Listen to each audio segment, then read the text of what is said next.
Եգիպտոսի ներքին գործերի նախարարությունը հայտարարել է հաս մարգելված խմբավորման խոշոր ահաբեկչական բջջի վնասազերծման եւ նախագահ Աբդել Ֆաթահ Ալ-Սիսիի դեմ նախապատրաստվող մահափորձի կանխման մասին։ Իրավապահները ձերբակալել են կառույցի առանցքային դեմքերից մեկին, որն արդեն մի քանի հեռակա ցմահ դատավճիռ ունի։ Գերատեսչության հրապարակած տեսանյութում ձերբակալվածը խոստովանում է, որ հրահանգեստացել զենիթահրթիռային համակարգով խոցել նախագահական օդանավը։ Ըստ պաշտոնական վարկածի կասկածյալը ռազմական փորձառություն է ձեռք բերել Գազայի հատվածում։ Նրան է վերագրվում նաև Տանտայի ոստիկանական ուսումնական կենտրոնի պայթյունի եւ գեներալ Ադել Ռագայի սպանության կազմակերպումը։ Ձերբակալվածն իր խոստովանության մեջ տեղի ունեցածն անվանել է սոսկ պայքար իշխանության համար։ Ներկայումս գործը փոխանցվել է պետական անվտանգության դատախազությանը, իսկ ուժայինները շարունակում են մուսուլման եղբայրներ շարժման հետ կապվող կառույցների զանգվածային ձերբակալությունները։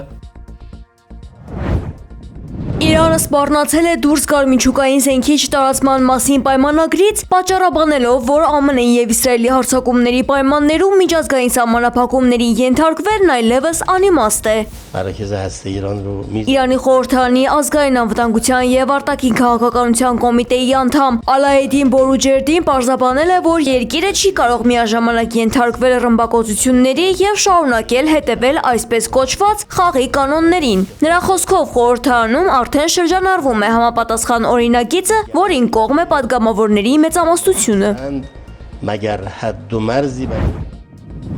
ԱՄՆ նախագահ Դոնալդ Թրամփը եւ պետքարտուղար Մարկո Ռուբիոն Իրանի վերաբերյալ կոշտ վերջնակիր ու ռազմավարական հայտարարություններ են արել։ Թրամփի խոսքով, թե Վաշինգտոնը չակերտավոր խելացի ռեժիմի հետ բանակցում է ռազմական գործողությունները դադարեցնելու շուրջ, սակայն համաձայնության չհասնելու կամ Հորմուզի նեղուցն անհապաղ չբացելու դեպքում ԱՄՆ-ն ամբողջությամբ կոչնչացնի Իրանի էլեկտրակայանները, նավթահորերն ու Խար կղզին։ Նախագահն այս սպառնալիքը որակել է որպես հատուցում վերջին 47 տարվա այսպես կոչված ահաբեկչության թագավորության և սպանված ամերիկացի զինվորների համար։ Պետքարտուղար Մարկո Ռուբիոն նշել է, որ պատերազմի նախարարությունն արդեն պատրաստել է արտակարգ իրավիճակի պլաններ և ԱՄՆ-ն թույլ չի տա Իրանին վճարներ սահմանել Հորմուզի նեղուցում։ Ըստ Ռուբիոյի, Իրանի ռազմական ներուժի վերացման նպատակը հաջողությամբ է իրականացվում, իսկ նեղուցի վերահսկողությունն ավելի կարևոր է համաշխարհային էներգետիկայի, քան հենց ԱՄՆ-ի համար, քանի որ ամերիկյան պաշարների միայն փոքր մասն է անցնում այդ ջրուղով։ Իրանի խորհրդարանը պատրաստվում է ընդունել նոր օրենք, ըստ որի Հորմուզի նեղուցով նավերի անցնելը կդառնա վճարովի։ Ըստ խորհրդարանի ներկայացուցիչ Ալայեդին Բորուջերդի, Թեհրանը լիովին վերահսկում է նեղուցը եւ գանձվող տուրքերն ուղղվելու են անվտանգության ապահովմանն ու նավերին մատուցվող ծառայություններին։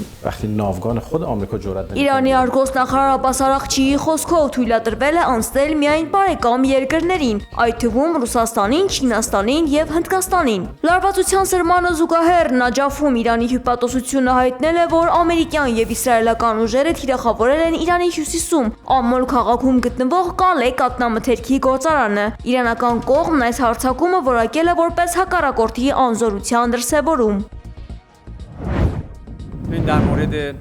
Իրանը չի մասնակցել Վաշինգտոնի և Թեհրանի միջև հակամարտության դադարեցման հարցով Իսլամաբադում տեղի ունեցած հանդիպմանը, հայտարարել է Իրանի արտգործնախարարության ներկայացուցիչ Իսմայել Բաղային։ Նախորդ փուլից մինչև այս պահը ԱՄՆ-ի հետ ուղիղ բանակցություններ չեն եղել։ Այն, ինչի մասին խոսվում է, ուղերձներ են, որոնք մենք ստացել ենք մի շարք միջնորդներից, այդ թվում Պակիստանից, բանակցություններ վարելու ԱՄՆ-ի ցանկության և հարցման վերաբերյալ, ասել է Բաղային։ Իսրայելական քաղաքները չեն դադարում հրթիռակոծվել։ Իրանի հասցրած հարվածի հետևանքով Հայֆայի արդյունաբերական գոտում հրդեհ է բռնկվել։ Արևմտյան Ասիայի ամերիկյան համալսարանները թիրախավորելու մասին Իսլամական հեղափոխության պահապանների կորպուսի սպառնալիքից հետո Հայաստանի ամերիկյան համալսարանն այսօր դասերն անցկացնում է հեռավար։ Սա պարզապես նախազգուշական միջոցառում է։ Ցանկանում ենք ընդգծել, որ մեր համալսարանի նկատմամբ որևէ ուղղակի սպառնալիք չի արձանագրվել եւ արկա չեն հիմքեր համալսարանի վտանգի մեջ գտնվելու վերաբերյալ, նշել են բուհից։ Ավելի վաղ Իրանի Իսլամական հեղափոխության պահապանների կորպուսը հայտարարել է, որ Արևմտյան Ասիայի տարածաշրջանում ԱՄՆ-ի եւ Իսրայելի համալսարաններն այսուհետև դիտարկվում են որպես օրինական թիրախներ։ Նման հայտարարության պատճառ են դարձել իրանական բուհերին, այդ թվում Թեհրանի տեխնոլոգիայի ու գիտության եւ Սպահանի տեխնոլոգիայի համալսարաններին Իսրայելի կողմից հասցված հարվածները։ Իսլամական Հանրապետությունից հայտարարել են, որ թիրախավորվելու է 2 համալսարան, իսկ երևույթը հետագայում բացառելու համար ԱՄՆ-ն պետք է կանխի Իրանի գիտահետազոտական կենտրոնի վրա Իսրայելի հարձակումները։ Ռուսաստանի տրանսպորտի նախարար Անդրեյ Նիկիտինը ՌԻԱ Նովոստիին տված հարցազրույցում հայտարարել է, որ ռուսական կողմը Ղազախստանի հետ չի բանակցում Հայաստանի երկաթուղիների կառավարումը փոխանցելու շուրջ։ Նախարարը շեշտել է, որ իրենք որևէ մեկին որևէ զիջում չեն ծրագրում, իսկ հայաստանյան գործընկերները պաշտոնապես նման հարցեր չեն քննարկել իրենց հետ։ Ավելի վաղ վարչապետ Նիկոլ Փաշինյանը հայտարարել էր, թե Ռուսաստանի հետ համաձայնության հասնելու դեպքում Երևանը դեմ չի լինի երկաթուղիների կառավարումը ղազախական ընկերության փոխանցելուն։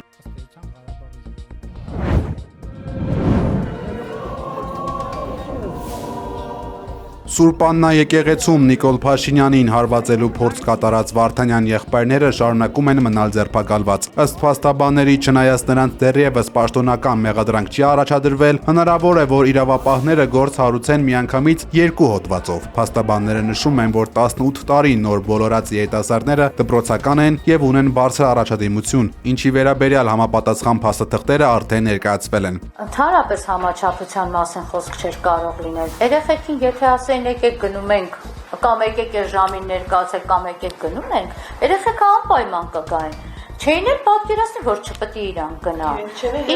Իրանք չեն էլ հեռացել աղը։ Ի վերջո իրենք տարածքից չեն գնացել, դա դե միջադեպից, հա, եթե միջադեպից մի ժամից հետո է դա։ Կոնկրետ են եկել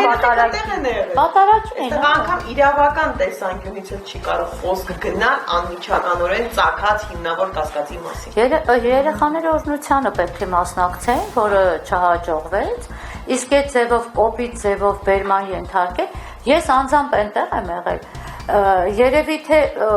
խնդրում եմ, ասում եմ, լավ, ուր եք տանում երեխեքին։ Ինձ ոստիկաններից մեկ ասում եմ, ես փաստաբան եմ։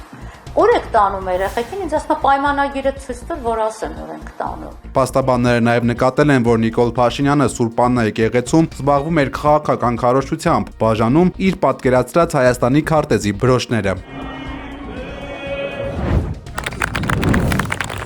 Հայկական ավանդական աղուհացով, ջերմ ժպիտներով ու բուռն ծափահարություններով են Գավառի բնակիչները դիմավորել ուժեղ Հայաստան կուսակցության անդամներին։ Սամվել Կարապետյանի գլխավորած քաղաքական ուժի ներկայացուցիչները շրջել են փողոցներով, զրուցել գավառցիների հետ եւ ներկայացրել այն ծրագրային դրույթները, որոնցով պատրաստվում են կերտել ուժեղ Հայաստան։ Գավառի բնակիչներից մեկը հուզմունքը աչքերին խնդրել է Նարեկ Կարապետյանին ամեն ինչ անել իրական հզոր Հայաստան ունենալու համար։ Այս երկիրը փրկենք այս չարիքի, այս ժողովրդի համառական աշխատից հետ բերենք, որպեսզի նորից կերտենք Հայաստան, հզոր Հայաստան, ուժեղ Հայաստան ապրենք։ Կուսակցության խորհրդի անդամ Նարեկ Կարապետյանը ներկայացրել է երկրում տիրող իրական պատկերը, դա հակադրելով պաշտոնական քարոզչությանը։ Կարապետյանը առանձնահատուկ շեշտել է տնտեսական պոտենցիալի վերականգնման կարևորությունը, որպեսզի մարդիկ հնարավորություն ունենան աշխատել սեփական հողում, այլ ոչ թե գնան արտագնա աշխատանքի։ Նարեկ Կարապետյանի խոսքով Սամվել Կարապետյանի տեխնացությունը բացառիկ հնարավորություն է ունենալու մի առաջնորդ, որը ունի անձնական ֆինանսական շահ եւ առաջնորդվում է բացառապես հայրենասիրությամբ։ Ասում է, որ Կարապետյանը կարող է իր ձայնը տա, օրինակ Ռոբերտ Քոչյանին։ Լսել եք։ Ժողովուրդ ջան, դա ապացույցն է, որ բան չեն կարողանում Կարապետյանի վրա գտնել։ Հիմա ես ձեր մոտ հայտարարում եմ. մեր ուժը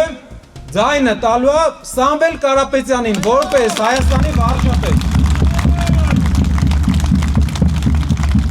Ով ձեզ ասի, որ կասկածի, ասեք Նարեկը գրազ է գալիս։ Իչքան ինչ գրազ ուզում են, թող ասեն։ Ու գրազը դուք կվերցնեք հաղթելուց հետո։